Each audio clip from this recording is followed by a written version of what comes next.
Perfecto. Bueno, Josecito, ¿querés orar? Así empezamos. Empezamos. Señor, te agradecemos por este día más de vida que nos das y por la posibilidad de seguir capacitándonos, estudiando, por la disponibilidad de Aldo. Te damos gracias, como siempre, por la paciencia de su esposa y de su familia. Gracias, Señor, por su amor. Queremos pedirte que hoy podamos disfrutar y concentrarnos en tu palabra y poder aprender algo nuevo, algo que nos represente un desafío para la vida, más allá de acumular conocimiento. Señor. Gracias por los que podemos participar hoy, te pedimos por los que no están, que se sumen pronto y que si no, luego al verlo puedan también sacar estas enseñanzas como lo hacemos nosotros. Gracias por esta tarde, Señor, desde todo el país, agradecidos por poder disfrutar este tiempo de estudio. Oramos en agradecimiento en el nombre de Jesús. Amén. Amén, Señor. Bueno, vamos entonces a Segunda Samuel. Hoy nos toca el capítulo 11, donde creo que deberíamos charlar mucho de lo habitual, porque es un pasaje que yo creo que todos conocemos bastante bien, ¿no? Lo de David y Betsabé, Ujú. eh, porque es citado muy frecuentemente.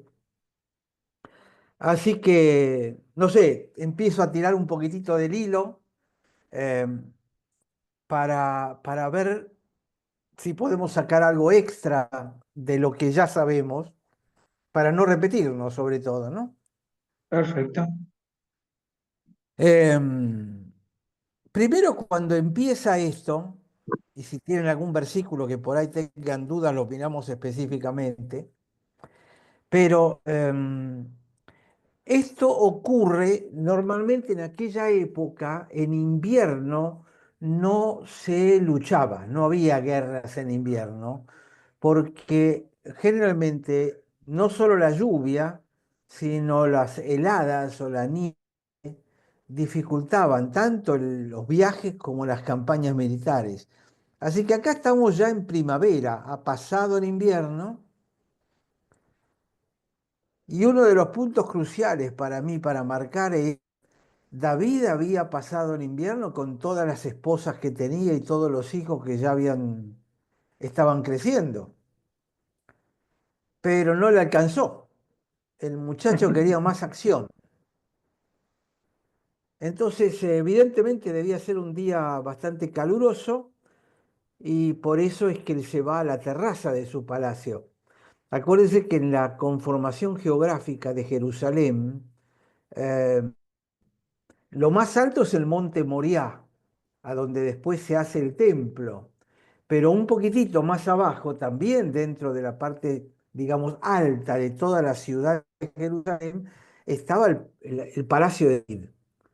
Eh, y más abajo estaba la ciudad. Es decir, que cuando él salía a cualquier terracita, miraba y siempre tenía a la ciudad por debajo y a las casas por debajo.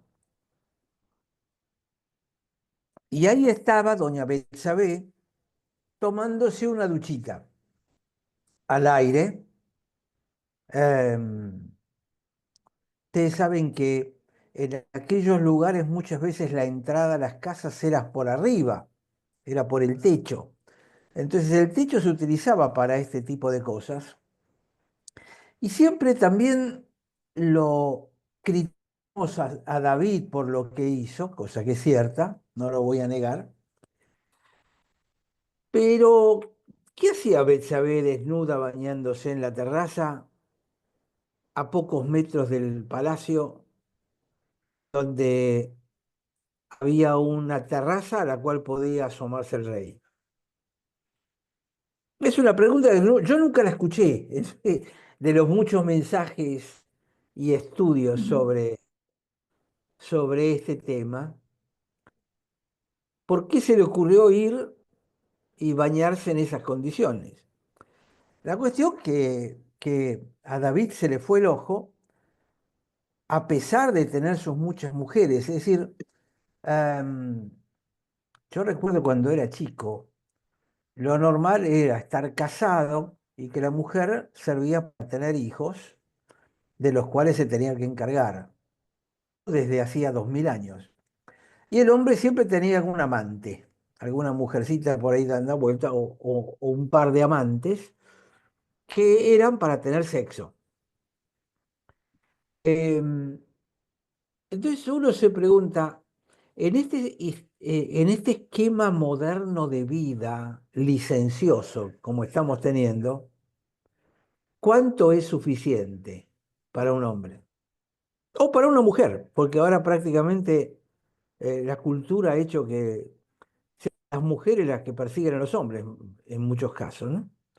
¿Cuánto es suficiente? Y evidentemente la Biblia fija un límite de uno, ¿no?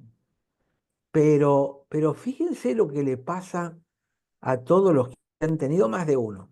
Abraham con Sara, con Agar y con algunas otras, porque no fueron con las únicas dos. Y David lo mismo, tenía un montón de mujeres, no le alcanzaban. Salomón decía que tenía 1000 concubinas, suficiente para varios años, y seguía Ujú. acumulando mujeres. Es decir, lo que es la carne, ¿no? Lo que es, y lo que es la licencia del poder. Bueno, yo tengo la impunidad del poder, soy el rey. ¿Quién me va a decir algo de que yo tengo más de una mujer? Y si quiero otra, la agarro. No importa que esté casada o no esté casada. Y se lo dijeron. Él la mandó llamar igual. Y todo esto en las circunstancias que estuvimos viendo en el capítulo 10. ¿Se acuerdan que hubo, am, los amonitas se habían levantado y habían contratado a los sirios, ¿no? Eh, entonces, una parte del ejército se encargó de los sirios que escaparon, pero el tema era con los de Amón, con los amonitas, y ese grupo lo comandaba Joab. Eh, entonces, Joab era el capitán que estaba peleando con los soldados y David se quedó en Jerusalén. David no fue al frente, mandó a sus hombres.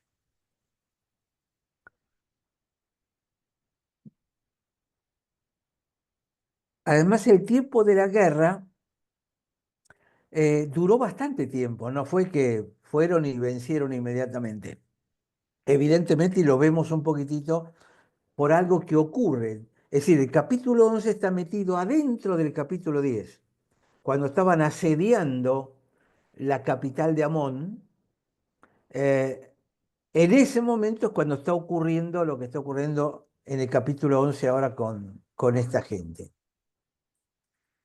Entonces David se quedó en Jerusalén y mientras Joab y sus soldados estaban luchando allá en el frente.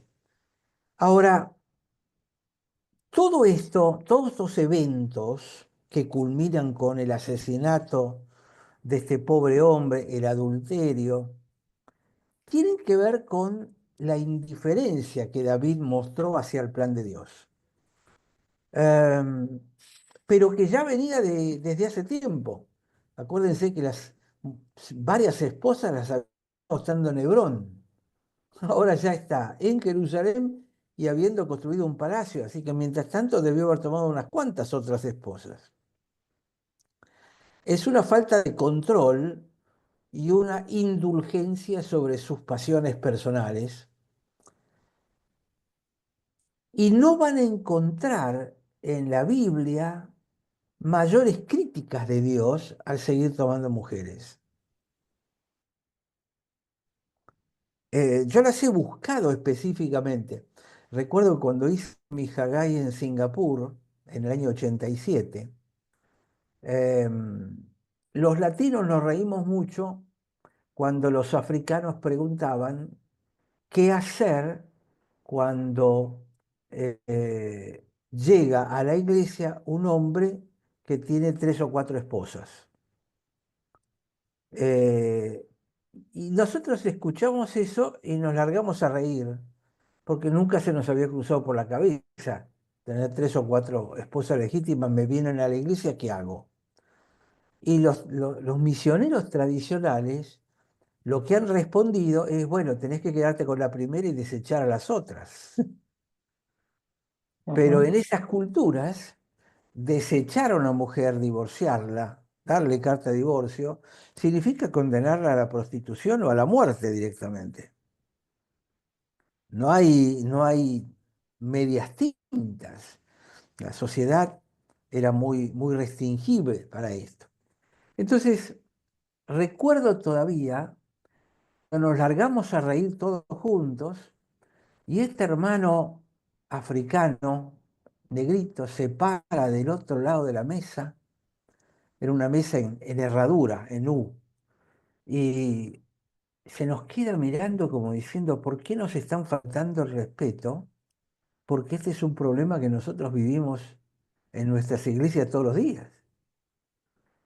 Y como que nosotros de golpe nos dieron 2 cachetazos para entender que el mundo es diferente de lo que era Argentina, en mi experiencia, o Latinoamérica. Entonces, ni recuerdo cuál fue la respuesta, mi inglés tampoco era de bueno en aquel entonces, pero lo que sí recuerdo es que llegué a mi habitación y me quedé hasta tarde sin dormir, leyendo en la Biblia todos aquellos en el Antiguo Testamento que habían tenido más de una esposa, las historias de ellos, de Abraham, de Moisés. Moisés también tuvo más de una esposa, de, de David, de Salomón, y me llamó la atención que no pude encontrar, leyendo la Biblia, un, un versículo donde Dios les, les cargara sobre las espaldas: ustedes tomaron demasiadas esposas, o ustedes cometieron este pecado, o esto es por... No, yo no encontré una recriminación. No sé si ustedes se podrán acordar de alguna, yo no la encontré. Con lo cual me puse a pensar, digo, ¿qué está pasando acá? ¿Qué significa? ¿Que Dios no lo rechaza? Ahora, mi conclusión en aquel momento no ha cambiado tanto, pero tiene que ver con esto. Nosotros no vivimos aislados en una condición pura, como ocurría en el paraíso, sino que vivimos en medio de una cultura, y en la cultura donde se movían estos hombres, el tomar más de una mujer no era extraño. ¿Por qué? Porque no había bancos, no había moneda, entonces los bienes que uno juntaba eran realmente los animales. Y cuando cobraba algo, hasta que se inventó la sal como instrumento de pago, los pagos eran en cabezas de animales. Para poder controlar o tener o manejar los animales, lo que el hombre tenía a mano eran hijos. Y para tener hijos se necesitan esposas. Entonces, toda la cultura económica de alrededor de esta gente se movía alrededor de varias esposas. Y además hay que acordarse que la mortalidad infantil probablemente debía estar en el 80%. Es decir, 80% de los chicos que nacían no llegaban a la edad adulta. La mayoría se morían en los primeros años de vida. Las esposas también se morían en los partos.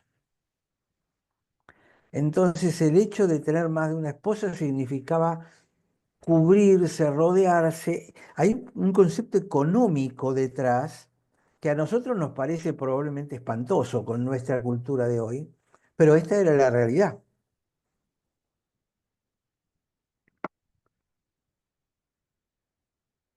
Por eso en Éxodo el Señor lo pone claramente que no deberían tomar demasiadas esposas. pero tampoco hay crítica al hecho de esto. Pero lo que es evidente que transpira de la Biblia, cuando uno mira, ¿y qué les pasó a estos que tomaron más de una mujer? ¿Qué les pasaba? Y lo que uno encuentra son peleas entre los hijos de diferente madre que producen desgracias en el pueblo. Ejemplo, Isaac e Ismael, uno de ellos. Los hijos de David peleándose por el trono. Y al final se queda Salomón, pero no fue en paz. Salomón, los hijos que terminan dividiendo el reino. Me parece que es un detalle interesante.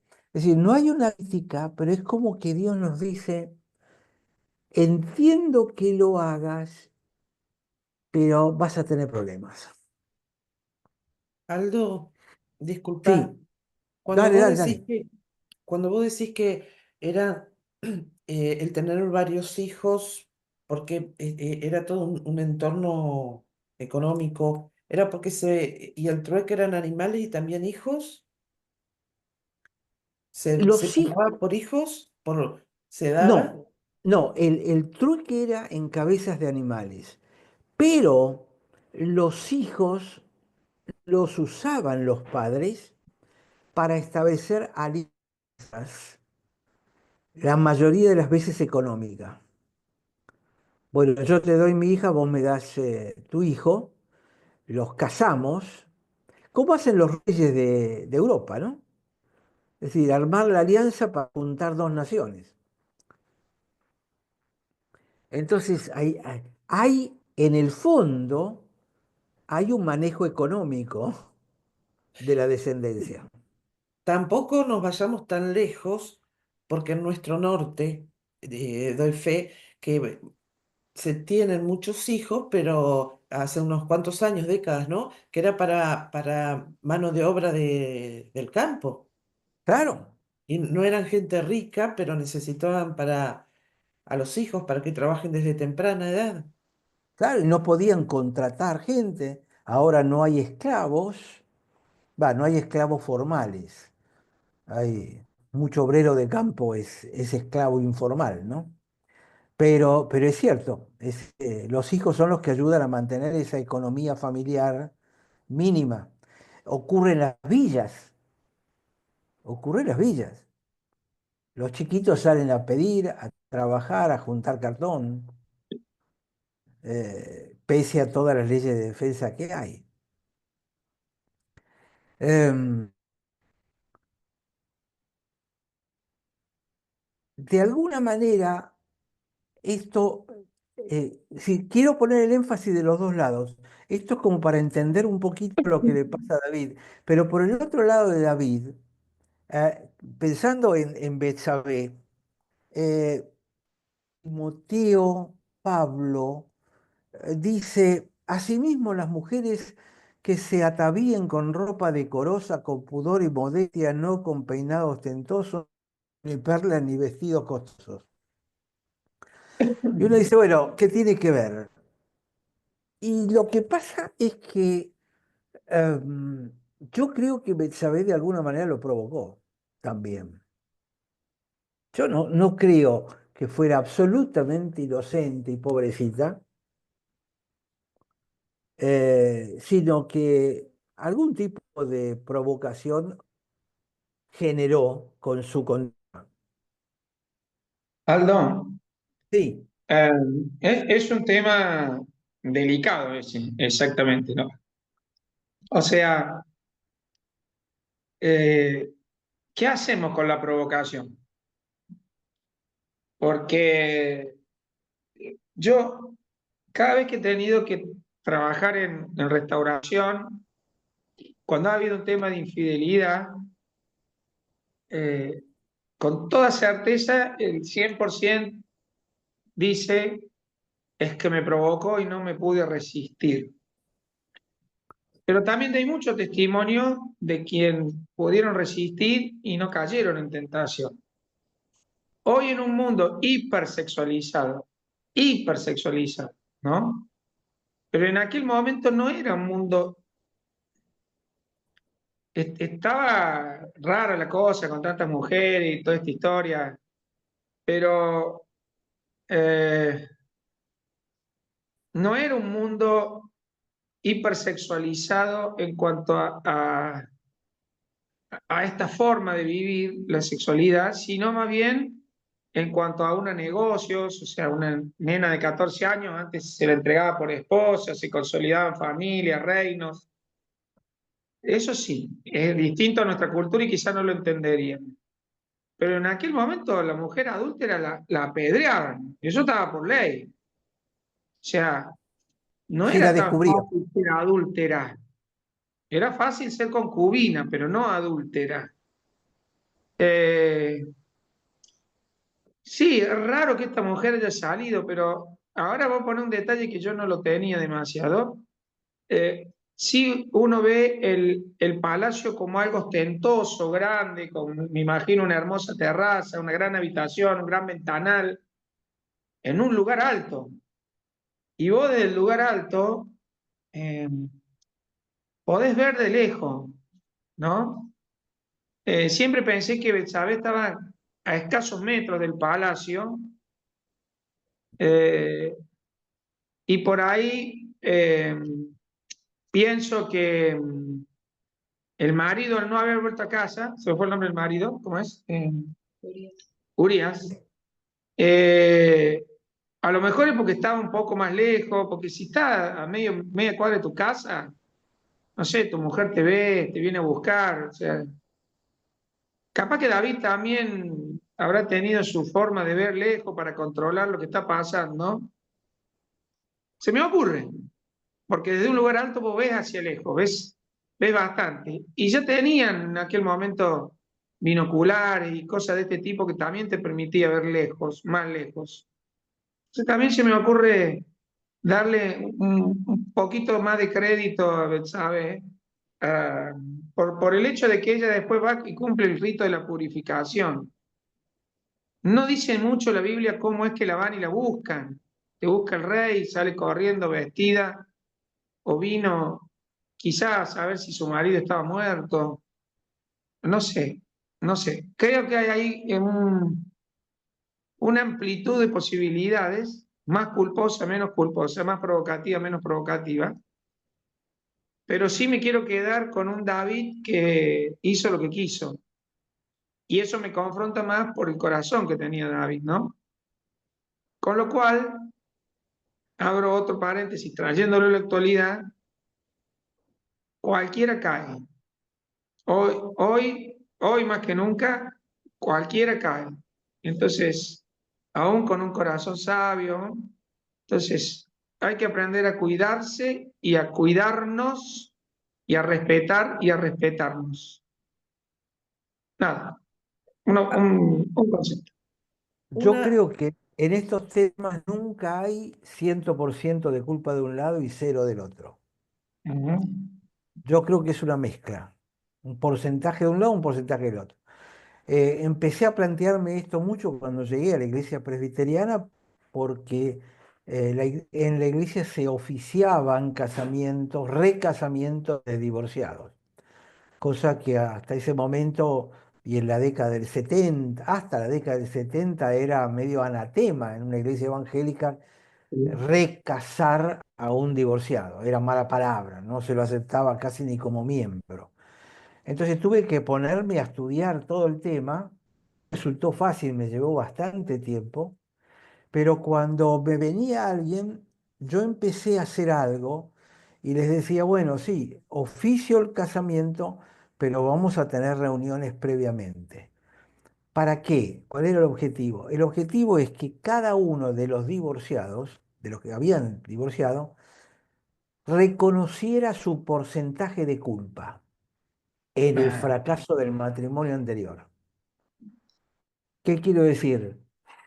Si vos no reconoces cuál fue tu parte de culpa en el fracaso, vas a volver a repetir la misma conducta. claro, Entonces, creo que parte de la tarea de consejería es traer ese tema, yo los recibía por separado y los trataba de hacer elaborar cuál había sido el error para que no lo volvieran a cometer.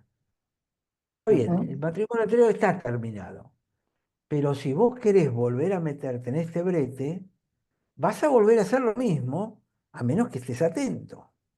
Creo que es parte de la tarea. Entonces, por eso es que no puedo pensar, como habitualmente se piensa, David fue el culpable y Betsabé fue el inocente, ella no tiene nada que ver. Además, ella tenía, evidentemente, por lo que dice la Biblia, una gran hermosura y era una gran tentación y como vos decís, no podía estar a más de 100 metros. No podía no saber lo que había pasado. Y es muy probable que ella haya visto a David paseando por la terraza cuando hace un poco de calor. Es muy Ujú. probable. Ahora, estoy especulando, ¿no? Es decir, no Sí. quiero darlo esto como la interpretación oficial, Ahora, pero ¿no era algo sí, natural en ese entonces que los reyes eh, buscaran o mandaran a buscar a hijas, a esposas, a toda mujer que le gustara para su harén? sí, sí, sí, sí, sí. Entonces Es más, la mujer no se podía fíjate, negar. fíjate que el versículo 3 dice, envió David a preguntar por aquella mujer y le dijeron, aquella es Betsabé, hija de Eliam, mujer de Urías Eteo. Es decir, David supo exactamente que la mujer estaba casada, quién era, y él tuvo que haber llamado a alguien, hacerlo venir, mostrarle la mujer y decirle, ¿quién es esa mujer? Y Betsabé seguía bañándose ahí. Sí, llevó un tiempito. Entonces David envía mensajeros y la tomó y vino a él y él durmió con ella. Sí, los reyes tenían derecho a hacer este tipo de cosas, porque era el rey. Hoy en día sigue, Un punto a en el favor de mundo, Betsabé que no se podía negar, ¿sí o no? es cierto, pero podía no haber salido a la terraza. Sí. La jugó con fuego y después terminó mal. Pero también nos hace ver la mirada desde afuera, ¿no? Que muchas veces, ¿cuántos jugadores de fútbol que dice una chica, este me violó? ¿Cómo hay para comprobar si hubo o no violación o hubo consentimiento?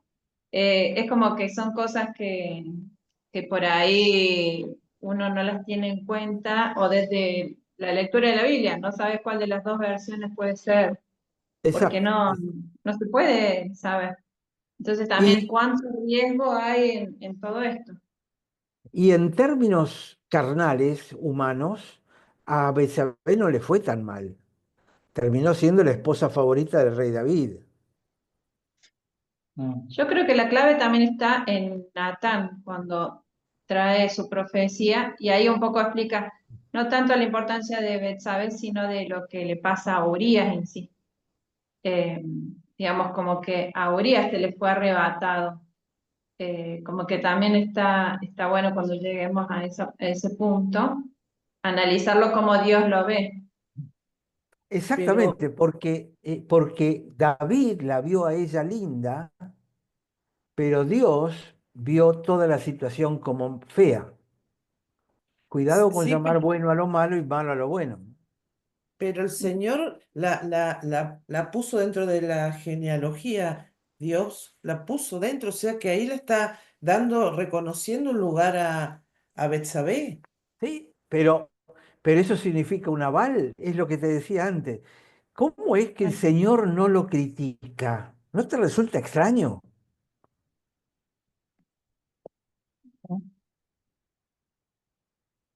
Aldo, Dios, ¿te perdón, acuerdas? y en la misma genealogía está la archiabuela de Jesús, que era una Rap, prostituta de Jericó.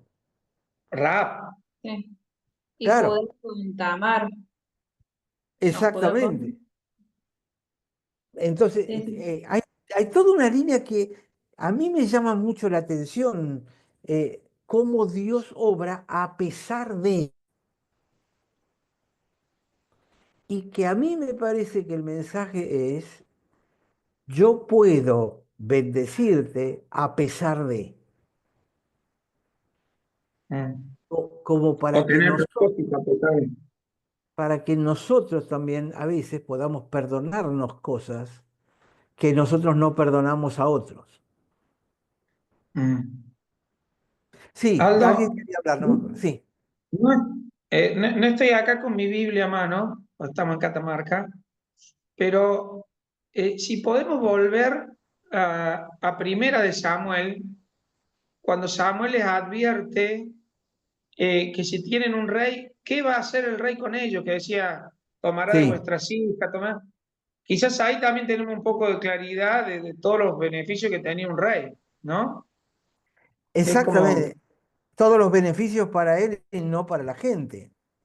exacto. Eh, Tomará vuestros hijos, los pondrá sobre sus carros, nombrará para sí jefes, los pondrá para que en sus campos y sus mieses, tomará también a vuestras hijas, tomará lo mejor de vuestras tierras, vuestras viñas, vuestros olivares, diezmará vuestro grano y vuestras viñas, tomará vuestros siervos, vuestras siervas, vuestros mejores jóvenes, vuestros asnos, y con ello hará obras. Diezmará también vuestros rebaños y seréis sus siervos. Y clamaréis aquel día a causa de vuestro rey, pero el pueblo no quiso oír la voz de Samuel. No está, no figura esposas, Ujú. Está bien, pero era amplio la cantidad de beneficios que tenía privilegios. el rey. De hecho, claro, Claro, no figura esposa, pero si hubiera figurado de esposa, no tiene por qué esconderlo todo esto.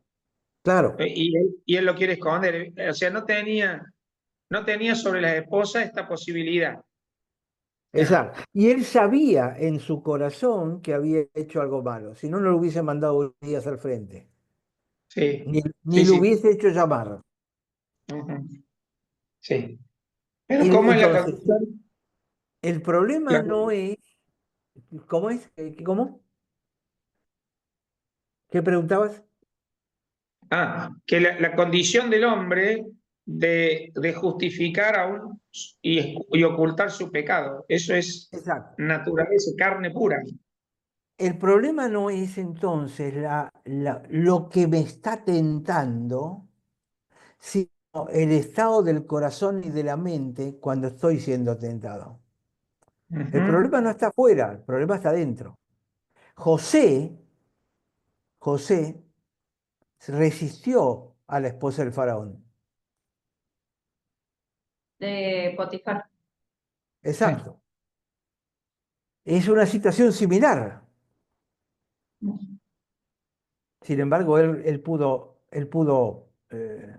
huir de esa tentación y le costó, ¿no? No fue tampoco. Entonces, Sí, es que se ah, podría ver como diciendo, esta huida lo llevó a la cárcel, o sea, diría, es injusto. exacto. Capaz que humanamente, si hubiera cedido, estaba en una posición súper privilegiada, pero Para, la moral y la, los pensamientos en su interior no lo hubieran dejado. exacto. Para David esto era una aventura. Para Dios esto era un adulterio. Ujú, ujú. Y Em, sí, Uno lo puede ver incluso como un episodio romántico a la luz de los valores de hoy en día, y sin embargo Dios lo ve como la ruina. Fíjate que el chico que engendra muere. Sí. En los últimos meses he estado predicando en la iglesia sobre un concepto que voy desarrollando que se llama raíces, y empecé hablando de raíces de amargura, después a raíz de todos los males, y así fui agregando raíces positivas y raíces negativas, ¿no? Y mira una cosa, Aldo, cuando uno está con una raíz de amargura, el corazón está sensible a cualquier macana, por enojo, por bronca, por resentimiento, por rencor, eh, por revancha. Es un momento muy difícil cuando uno queda atrapado en un rencor. y, y escribí esto que vos pusiste. El problema no es lo que me está tentando, sino cómo está mi corazón cuando soy tentado. Ahí hay una clave, hay un principio hermoso para desarrollar y que, porque todo el mundo cuando viene a confesar un pecado, trata de explicar el por qué estaba así y por qué se dio para tal cosa. ¿Está bien? Cuando hay un arrepentimiento genuino. El no arrepentimiento lo trata de justificar, pero el que se quiere arrepentir reconoce que algo estaba mal en él que lo llevó a ceder a un pecado. Exacto, Sí, exacto. Además, David sabía bien qué es lo que estaba haciendo, porque sí. cuando a él le dicen quién es esta mujer, y sin embargo lo llama igual. Ahora, uno puede decir, bueno, ¿y quién era Betsabé? Bueno, Betsabé venía de una de las familias aristocráticas, si me permiten usar el término, de Israel. Pertenecía a la clase alta porque era hija de Eliam. Ahora, ¿quién era Eliam? En 2 Samuel 23:34 dice así: Elifelet, hijo de Ahasbai, hijo de Maaca, Eliam, hijo de Agitofel, Gilonita. ¿Quién era? Era uno de los valientes de David. Era uno de los soldados especiales de la guardia de los SWAT, digamos, de David. Su abuela era este Agitofel, que era uno de los consejeros principales de David. Segundo Samuel. Agitofel. Em, en 2 Samuel 15:12 dice, y mientras Absalón ofrecía los sacrificios, llamó a Agitofel Gilonita, consejero de David, de su ciudad de Gilo, y la conspiración se hizo poderosa y aumentaba el pueblo que se Absalón. Fíjate vos que entonces Absalón, que se levanta contra David, lo llama al abuelo de Betsabé. Y uno puede entender por qué el abuelo de Betsabé por ahí lo apoya a Absalón en su revuelta contra David. Porque el abuelo debía saber lo que había pasado.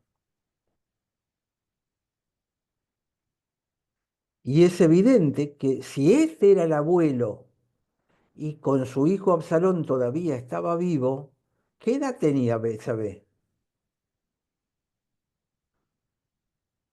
Yo diría que debía tener 17, 18 años. Y no de haber tenido hijos, porque si no hubiera ido con los hijos al palacio y no los nombra para nada. Exacto. Es más, el primer hijo lo pierde. Pero estas cosas generalmente no se conectan, ¿viste? ¿Quién era Betsabé?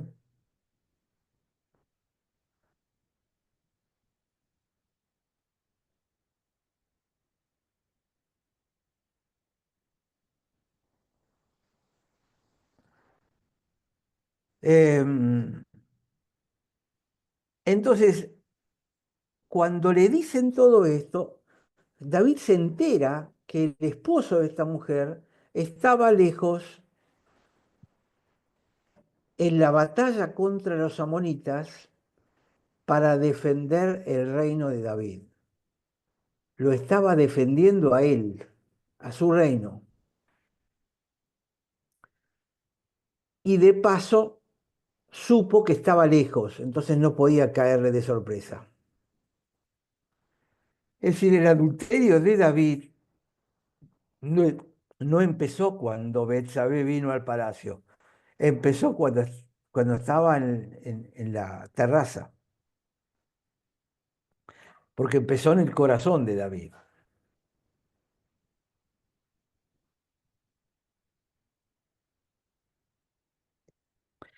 Cuando le dicen en el versículo 3, mira, aquella ve, hija de Eliam, él tenía que conocer a Eliam, porque Eliam era hijo de Ahitofel, mujer de Urías Etea. Mirá si no lo advirtieron. No le dijeron, esa es Betsabé. Le dieron todo el pedigre para que el tipo tomara conciencia con quién se podía meter. Entonces, Disculpen, sí, yo me quedé enganchada con lo que dijo José Luis del corazón y sabemos todos los recaudos que nos pide el Señor tener, ¿no? Cuidando nuestro corazón, porque en la parte emocional se habla de que a mí no me afecta, con lo que dijo José Luis, no es lo externo, sino lo que hay en mi interior que me hace reaccionar ante ese acontecimiento, qué valoración tengo yo, cuántas cosas, traumas, heridas, amargura en mi corazón que hacen que yo esté abierta a determinadas cosas. Y bueno, ahí da el ejemplo de José que pudo, qué impresionante, porque José, eh, con todo lo que sufrió, él se mantuvo su corazón sano, intacto en el Señor, que lo ayudó a poder perseverar y no caer en la tentación. Y, y bueno, nos hace pensar a nosotros, mirarnos interiormente. Y David, todo lo que tuvo, el respaldo del Señor, y sabemos, ¿no? Todo, cuántas cosas se escondieron en el corazón de David, que después Dios obviamente lo ve con otros ojos, por la actitud, ¿no? De la actitud de David de querer estar bien delante del Señor, por eso sí se tiene un corazón conforme al del Señor, ¿no? exacto. Pero Dios lo perdona ante la condición cuando Él reconoce. Pero también, digamos, venimos de un tiempo donde David no era el jovencito de un principio, Exacto. ¿no? ¿Cuántas cosas se fue anidando de poder, de un montón de cosas que lo hicieron caer pasar por alto, llegar a esta altura de su corazón, pero después él pudo, lo bueno es que pudo reconciliarse con el Señor, tremendo. Vos traes un punto muy interesante, Sandra, que, que yo lo resumiría así, la impunidad del poder. Eh, a medida que vas subiendo en el poder, la sensación de impunidad es cada vez mayor. Probablemente a ustedes les haya pasado, a mí me ocurrió la primera vez que me subí a montar un caballo. Y fue una experiencia que todavía la recuerdo, porque me agarré, pegué el salto. Hola Rodolfo, buenas tardes. Pegué el salto, me subí arriba del caballo, me senté arriba de él y miré el horizonte desde allá arriba. Todavía me acuerdo la sensación de poder que sentí estando arriba del caballo. Hasta dónde podía ver. Yo estaba arriba del suelo. Era como que la vista era privilegiada y ¿quién me alcanza acá arriba?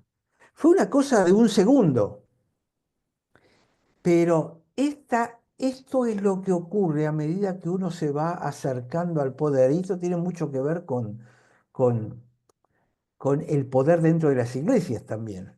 Los pastores, eh, a medida que van alcanzando ese poder, si no están suficientemente maduros, el poder te marea. Te Yo creo, corrompe, no tengas yo duda. creo, yo creo que alguna vez se los comenté. cuando era médico de la presidencia de la nación y yo acompañaba al presidente a donde fuera. Y cuando íbamos a las provincias íbamos en el Tango 01, que era el avión presidencial. Y generalmente no es el auto que me llevaba, con chofer y guardaespaldas. Les cuento estos detalles para que entiendan dónde uno está metido. Llegábamos antes que el presidente al avión. Bueno, yo subía por la escalinata, me sentaba en el asiento que tenía delante. Eran dos asientos enfrentados con dos, con la mesa en el medio, a donde yo iba. El presidente iba en un asiento individual un poquito más adelante. Yo me sentaba en ese lugar y ni bien apoyaba la cola en el asiento, venía el comisario de a bordo con un plato de sándwiches de miga del Molino, la confitería que está enfrente al Congreso, que estaba frente al Congreso. Y me ponía una parva así de sándwiches de miga del Molino que él sabía que a mí me encantaban.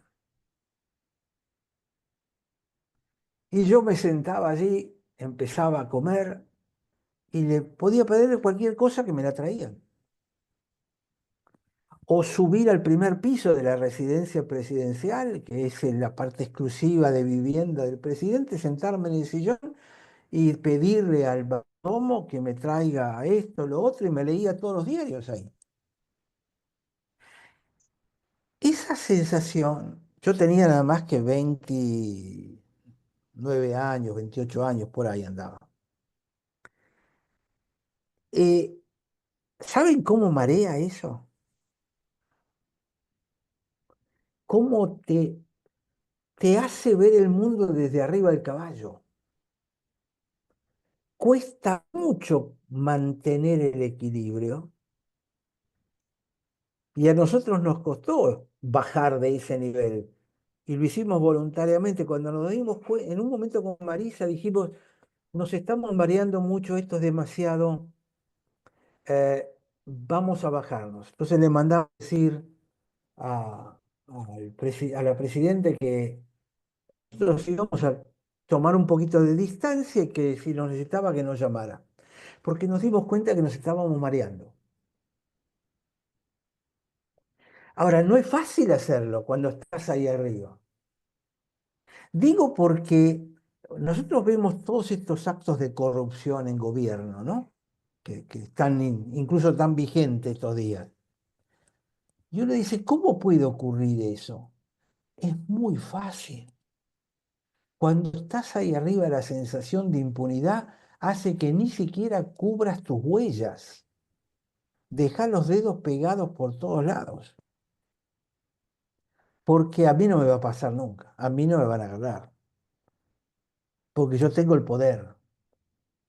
Esto que le pasó a David sigue pasando hoy y pasa en las iglesias, con los pastores. ¿Cuántos pastores hay que caen en adulterio con mujeres de la congregación? Pastores de jóvenes que se acuestan con chiquilinas del grupo de jóvenes. Y si es el hijo del pastor, es peor todavía, porque siente más impunidad y no tiene la madurez. Es decir, traigo esto a colación porque lo que le pasó a David no es casual, no es, uy, qué mala suerte que tuvo. Esto es una tentación que tienen que pasar todos cuando estamos arriba en el poder absoluto de todo. Si me permitís, Sí, vos como médico presidencial, mi papá tenía 20 años de una familia muy, muy humilde y a los 20 años ya era oficial de prefectura y dice que él lo trasladaron a San Javier Misiones y lo va a visitar su hermano, ¿no? Que estaba decidiendo que iba a continuar a hacer de su vida, que iba a estudiar. Y la cuestión es que dice que, bueno, van a desayunar y viene el mozo de prefectura, ¿no? Y lo atiende a mi papá como un rey. y mi tío con los ojos grandes porque nunca en su vida había visto algo así. Se decide por seguir prefectura, la carrera. Pero, digamos, ahí si vos estás hablando a altas esferas y vemos, en realidad estamos hablando del corazón del hombre, que Exactamente. abierto a esas cosas que nos pueden cautivar y encarcelar, ¿no? Y que Satanás conoce muy bien, porque él sabe exactamente con qué tentarte. Por eso lo fundamental a lo que a donde estoy apuntando es que el tema es guarda tu corazón porque de él mana la vida. Es decir, hay que hacer un esfuerzo para actuar con madurez, porque si no, el pecado te lleva puesto. Es facilísimo caer en eso. Y el contraste que se ve de el acto de misericordia que tuvo con Mefiboset y esto, digamos, cómo teniendo poder podés hacer tanto mucho bien como mucho mal. Y a su vez, haciendo mucho bien, hasta se puede haber relajado como diciendo, no me va a pasar nada malo. Y eso lo llevó a que cree estar firme, mira que no cae. Y a su vez el ¿Se enemigo acuerdan? sabía que tantas Se- mujeres, o sea, por ahí le Exacto. conocía con un lado flaco. ¿Se acuerdan que yo les comenté que los capítulos 9, 10, 11 y 12 estaban todos entrelazados? Porque el 9 empieza con Mefiboset. Quiero mostrar amor, Gesed. Quiero mostrar la Gesed. Quiero mostrar la Gesed con esto, con lo otro. eh, Va y pelea contra sus enemigos. eh, y estaba mostrando Gesed, estaba en el pico de todo, estaba arriba de la montaña. No podía ir ya más arriba. Y ahí es donde cayó, porque se sintió arriba de la montaña. Si uno mira todos estos capítulos juntos, es justamente él había llegado allá arriba y allá arriba es donde cae. Porque el pecado que nosotros vemos, decimos, pecó contra Betsabé y pecó contra Urías. Sí, no hay duda, pero también pecó contra Eliam, el padre de Betsabé, que era uno de sus valientes, y contra Agitofel, el abuelo de Betsabé, que también era uno de los que peleaban por él.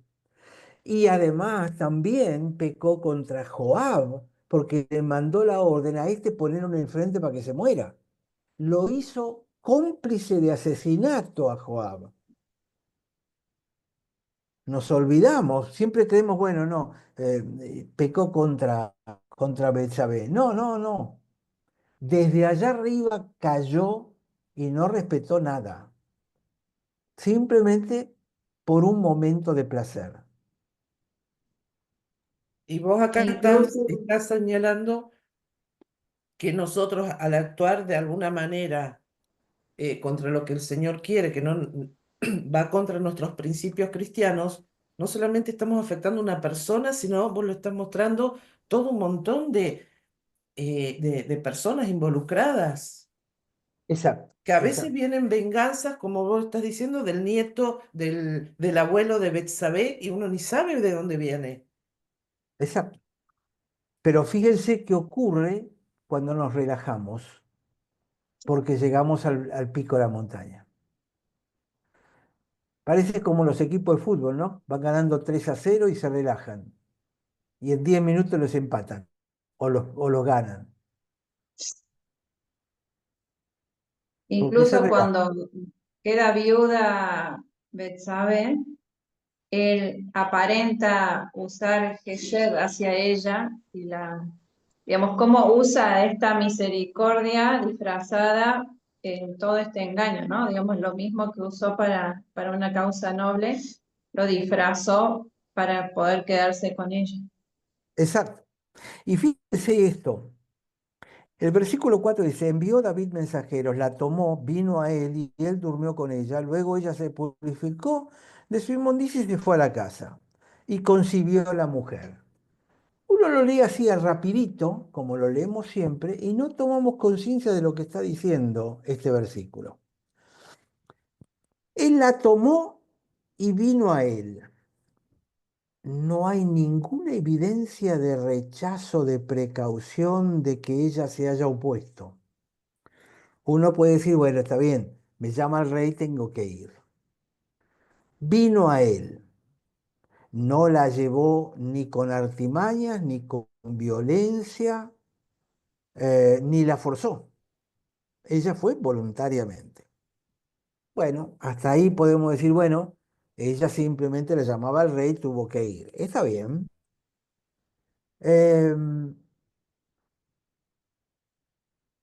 y dice, vino a él y él durmió con ella. Qué fácil. Ella no dijo nada, no se quejó, no se opuso. No hay ningún versículo que dijo, bueno, ella tuvo algún tipo de reparo. Te leo No, algunas versiones, Aldo. sí, La NTV dice, así que David envió mensajeros para que la trajeran y cuando llegó al palacio se acostó con ella. Luego ella regresó a su casa. Betsabé recién había terminado los ritos de la purificación posterior a su periodo menstrual. Eso lo pone como una aclaración. Y tiempo después descubrió que estaba embarazada. La reina Valera ya es la que vos dijiste. La tomó, vino a él y él durmió con ella. Y luego ella se purificó de su inmundicia y se volvió a su casa. no hay la Este, más mínima evidencia de que lo haya hecho por la fuerza, que lo haya forzado, que le haya no, violado. no. Pero evidentemente el rey impone una autoridad, ¿vale? No sé. Está bueno, qué Sí, sé yo. Que- Y a su vez no es la regresaron a su casa, dice ella regresó a su casa, o sea, no da la sensación de que ha sido coerción extrema, digamos, al menos hasta ser usada. yo escucho todo esto y la verdad que Betsabé la pasó bárbaro. Incluso cuando quedó embarazada, podría no haber dicho nada. Y sí quiero marcar esto porque nosotros nunca le caemos a Betsabé. Está cayéndole, estoy especulando. Pero me llama la atención que el texto no diga absolutamente nada de todo esto. Entonces, ¿cuál fue el resultado de todo esto? De la búsqueda ilícita de placer por parte de David y de la anuencia de ella. Primero, un embarazo no deseado. El asesinato de un amigo que estaba peleando por él. Por eso era amigo. Un bebé muerto. La hija de David violada por otro hijo. Un hijo asesinando a otro de sus hijos. Una guerra civil dirigida por uno de sus hijos. Y un hijo que, a ejemplo del padre, pierde su autocontrol y lleva a un montón de gente de Israel lejos de Dios. Y de alguna manera tiene que ver con las consecuencias de este tipo de conducta lujuriosa que hoy le estamos dando cabida con tanta facilidad. Si la fuerza directriz para David era tener una experiencia de placer sexual, que generalmente, especialmente por parte del hombre, pero yo diría que hoy en día con la mentalidad con la que vivimos también de la mujer, la experiencia de placer sexual se ha convertido en una experiencia de poder. El hombre tiene poder sobre la mujer, o a veces la mujer es la que se levanta al hombre y se dice a sí mismo, mirá qué poder que tengo. Porque hoy en día siempre pensamos en el sexo como sexo en sí, pero no lo vemos con dos aspectos del sexo, que son violencia y poder. El sexo es una forma de violencia controlada. Hay una conexión psicológica entre los dos elementos. Y la otra es el poder. Yo tengo poder sobre esta persona. Fíjense todas las desviaciones que hay modernas con esto sadomasoquismo que se puso tanto de moda y que nos bombardean con películas con eso. Entonces, no es solo una experiencia eh, sexual. Em, las consecuencias de todo esto fueron realmente severas.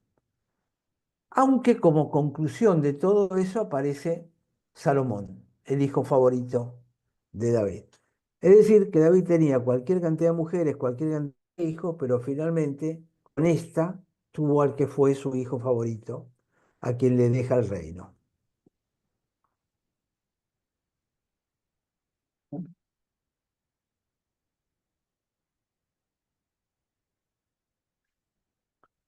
Y después, el 5 dice, concibió la mujer y envió a hacérselo saber a David diciendo, estoy encinta. Entonces David envió a Joab, envíame a Urías eteo. Y Joab envió a Urías a David. Cuando Urías vino a él, David le preguntó por la salud de Joab. Ah, vamos a distraernos para que no se dé cuenta. Y por la salud del pueblo y por el estado de la guerra. Qué cara dura. Después le dijo David a Urías, bueno, anda a tu casa, lava tus pies, ¿sí? Anda y tener relaciones con tu mujer, porque de esa manera te vas a creer, como no había ADN, que el embarazo es tuyo. Viniste después de tantos días en la guerra y todo esto, tu mujer se quedó embarazada. Chau, listo, cubrí el pecado. Es decir, fue toda una... hoy se llama, en justicia se llama premeditación y alevosía, ¿no? Toda Ujú.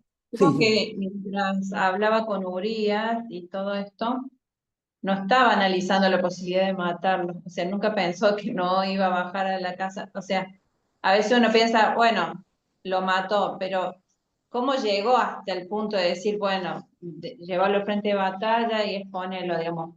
Intentó hacer un montón de cosas mucho más leves que no le salieron. Porque él conocía la ley.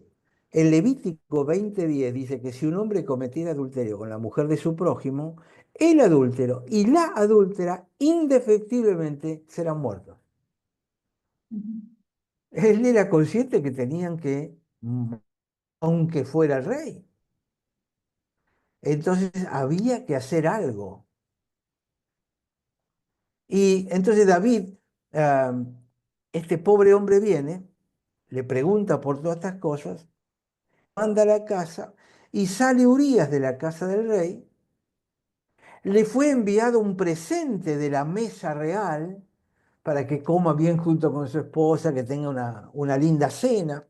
Me imagino que a lo mejor le mandó hasta velas para que pusiera una mesa con velas, para que fuera una noche romántica. Pero Urias durmió en la puerta de la casa del rey, ni siquiera en la puerta de la casa de él. Urias dice, yo estoy sirviendo a mi rey en el frente, no puedo irme a mi casa, yo me quedo en la puerta del palacio durmiendo. La fidelidad de ese hombre. Pero esto le complicó las cosas a David. Entonces no descendió a la casa. Se lo hacen saber a David. Dicen, Urias no fue a su casa. Entonces David le dice a Urias, ¿no has venido de camino? ¿Por qué pues no descendiste a tu casa? Casi le estaba diciendo, ¿cómo es que no fuiste con tu esposa?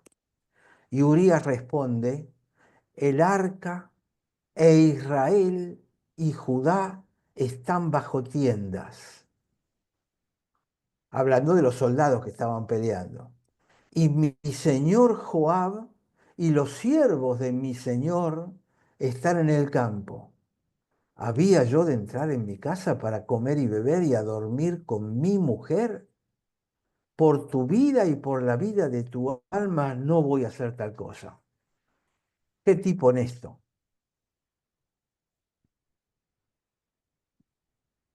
Entonces, la intención de cubrir el pecado significaba claramente que David tenía conciencia de pecado. No es que no se dio cuenta de lo que hacía. Y se dio cuenta y empezó a tener conciencia de pecado cuando le dicen, estoy embarazada. Porque si ella no hubiese estado embarazada, es probable que nadie lo hubiese sabido más que un par de personas del palacio. Y hubiese quedado todo tapado. Pero el chiquito arruinaba todo. Era la evidencia de la cosa.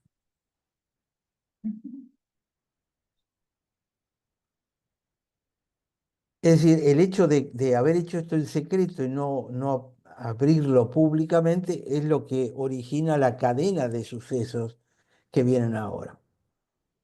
Em,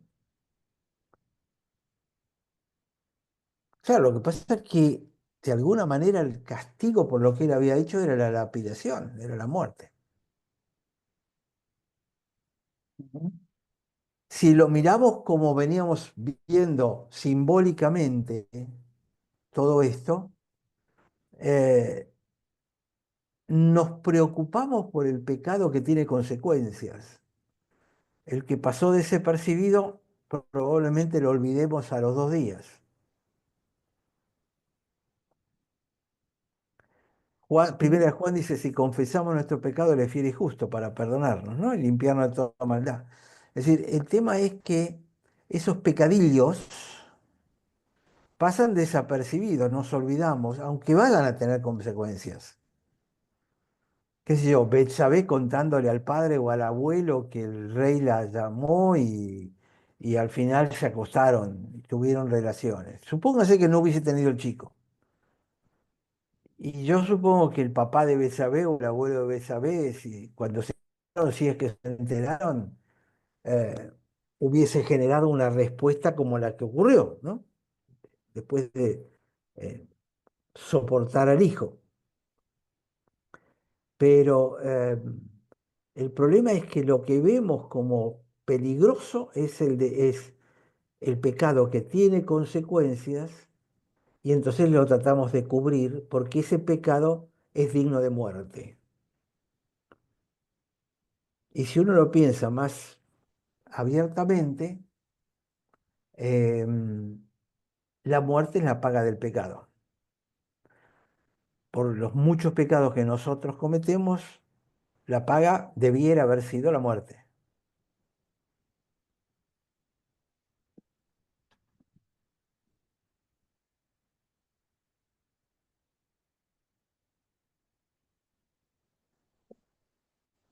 Entonces,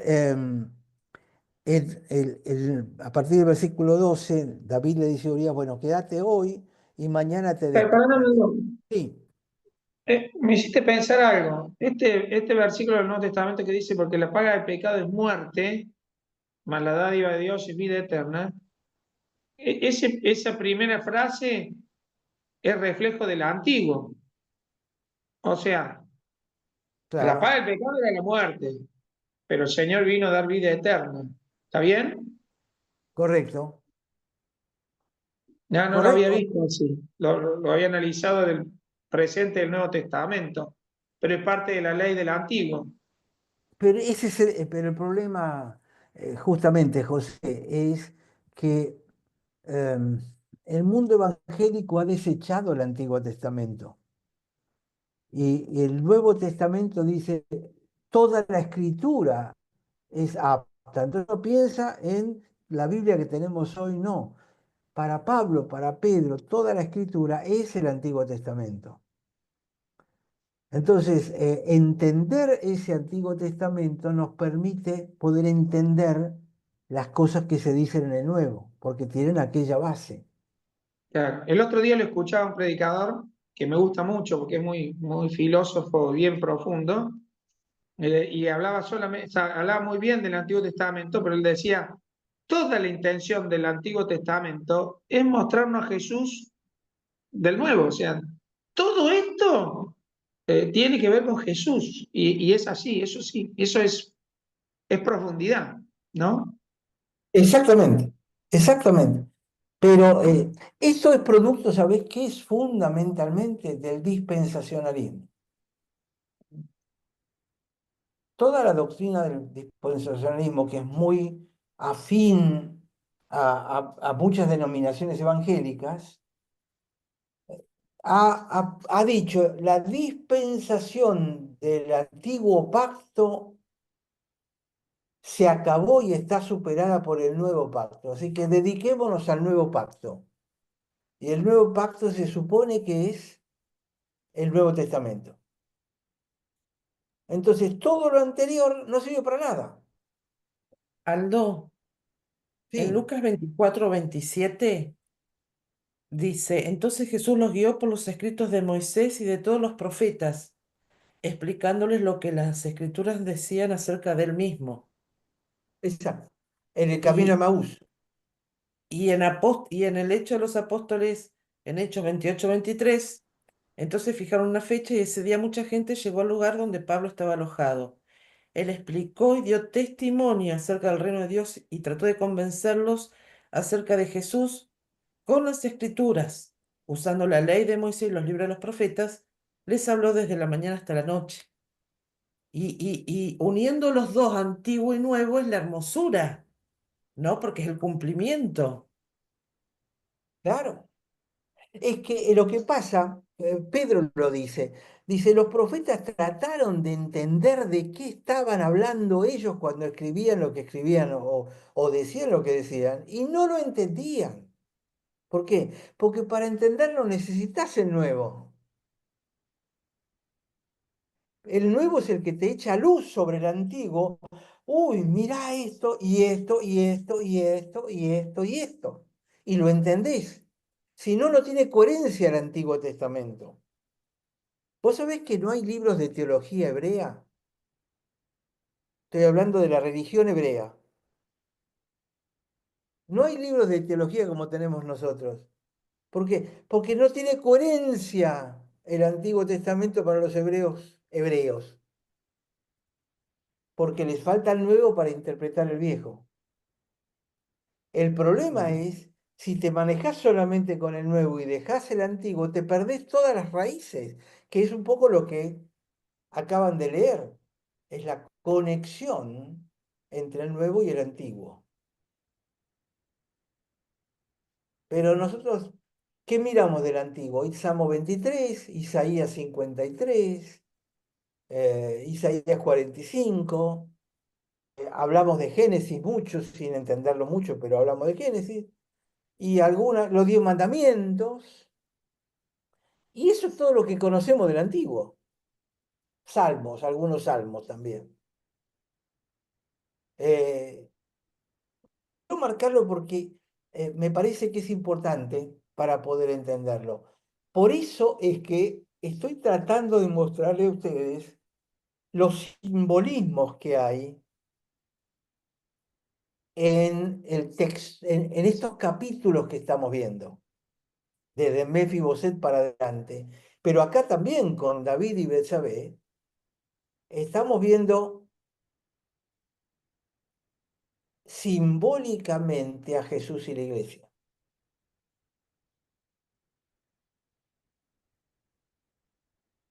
como similaridades o como oposiciones. Ujú. No es una visión habitual de este pasaje, ¿no?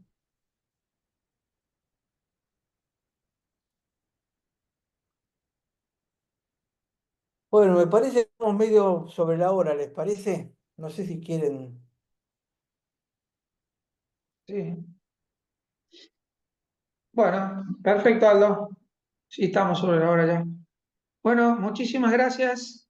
Nos estamos viendo entonces semana que viene, si Dios quiere, y Sí, seguimos señor. Perfecto. rascando en el pasaje. A ver qué Gracias pasa. a todos. Cariño grandote para todos. Muchas gracias. Chau, chau. Chao a todos. Chau.